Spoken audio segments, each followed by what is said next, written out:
All right, this is my first try of this microphone, JLab Talk Go microphone. The goal is to bring to you the knowledge that I have in the blockchain world and to harness the power of the blockchain and accumulate equity wherever we are in the world. For example, we take properties, we divide them by square footage. Nothing revolutionary here. That's the way real estate works everywhere. But the benefit of the Kaplan token is that the Kaplan token allows you to buy 1 square foot at a time from these properties. So instead of saving money, build your credit, apply for a loan, get a mortgage in order to own a property that you're going to pay every month, right? So let's say you buy a property for $450,000. That property at $450,000 for the first 7 to 12 years, you're only going to pay the interest of what you owe, not even on the principal. That means the full $450,000 that you owe on that property, you still owe it to the bank after 7 years.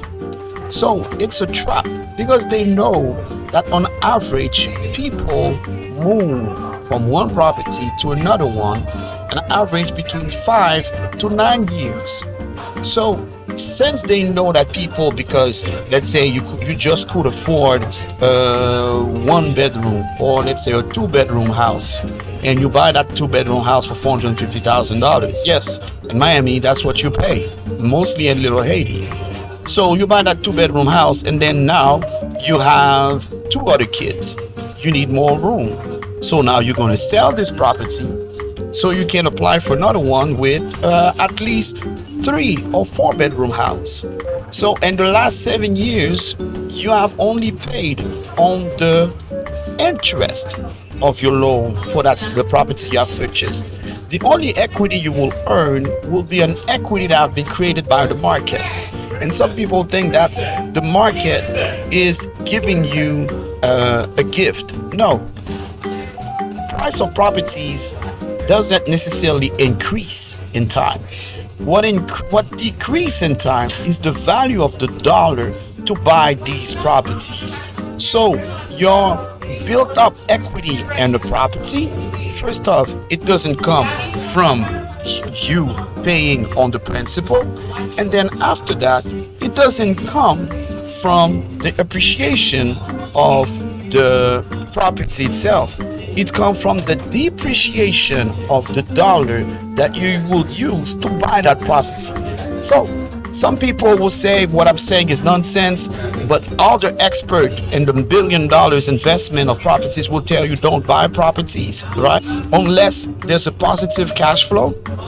Because if there's a positive cash flow, now you don't care. You pay the interest on the property for 7, 8 years, and you just take the surplus and you use that surplus to acquire another property and pay the interest on that one, but also you rent it out to somebody else. So that way, yes, in that case, a property could become an investment for you because you're leveraging the bank's money in order to generate cash flow that allows you to acquire other unit that will generate more cash flow for yourself. But that's besides the point. To come back into the revolution of blockchain, what you have here is the opportunity to buy 1 square foot at a time. So every month you buy 1 square foot of a property, or you buy 3, 4, 8, whatever you can afford to buy. Why is it revolutionary? It's revolutionary because you don't endebt yourself in order to acquire something, and you actually own the asset. So if you buy your square foot for, let's say, $300, well, you can go on the marketplace and liquidate that square foot for $300. Now, let's say the property have increased in value, right? The square footage. Well, in that case, you can return it for $325. Let's say you have lost value. Well, and it now worth $250. You need $250. My suggestion, my recommendation wouldn't be to cash out on it, but if you have to, you can actually liquidate it on a decentralized exchange. So this is what Captain Haddie Foundation geolocated music NFT brings to you. Is the opportunity to play the real estate game in another way, in a way where you start winning from the beginning, in a way where the bank is not leveraging you. It's you leveraging the asset that you have. You could leverage the bank. How? Because once you accumulate a certain amount of properties, then you can see what financial institution will lend you money on what you already own in order for you to have a cash to invest in other asset.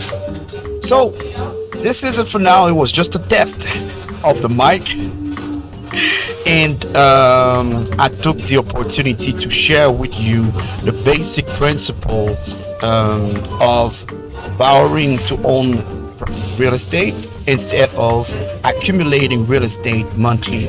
And everything I say, by the way, it's not financial advice. I'm just sharing my thought and my experience and my analysis on how somebody that is in my situation or your situation could accumulate wealth in a way that is fair, because the game is rigged. So if you can't make it, if you can't find a way to save enough money to make a deposit on a property, if you can't find a way to increase your credit in order to buy a property, there's nothing wrong with you. The game is rigged because they have studied your consumer's habit and they have manipulated the market and the financial structure of the market in a way that you won't win. But every move you make, they win. That's why blockchain is so important, because blockchain allows you to get off the grid and accumulate asset that can be recognized on the blockchain by another network of financial reality. So you can liquidate these assets that you have for another asset that will be used as a currency to exchange for goods, commodity, or services. What do I mean by that? If I have a piece of land and I have 1 square foot that worth $300, and I want to buy a Big Mac, McDonald's won't take a fraction of my piece of land for a Big Mac, because they don't accept that currency. You know, when they used to say, we accept MasterCard, we accept Visa, now they accept Apple Pay. Well, they have to establish a system from which they will accept currencies through a specific mechanism. They're not set up to accept 1 square foot or a fraction of a square foot of my piece of land. So I will have to liquidate that asset, a part of that asset, for, let's say, the $12 for a Big Mac meal. So I will have to liquidate that asset in order to have the Bitcoin, let's say for Bitcoin, because some McDonald's accept Bitcoin, and then I'm able to buy the Big Mac meal with the Bitcoin. If McDonald's another day will say, okay, now I'm starting to accept Algorand. So you will take part of your asset, which is the square foot of land. Now you have $288 left, and now you liquidate for, let's say, $20 because you want to buy something else, right? A pair of socks for $20. So you will liquidate part of your asset into another currency that is accepted in Rust, for example. So that's the way that cryptocurrency come to decentralize the financial world in order for you to have more control in your decision. So this was Captain Haddie, my very first podcast with that mic. Hopefully I've shared some notion with you that you can use in real life. Go if you want to support my work, if you want to learn more, go to CaptainHadyDao.com, DAO, CaptainHadyDao.com, and do yourself a favor. Buy yourself a piece of land from the Captain Hady Foundation.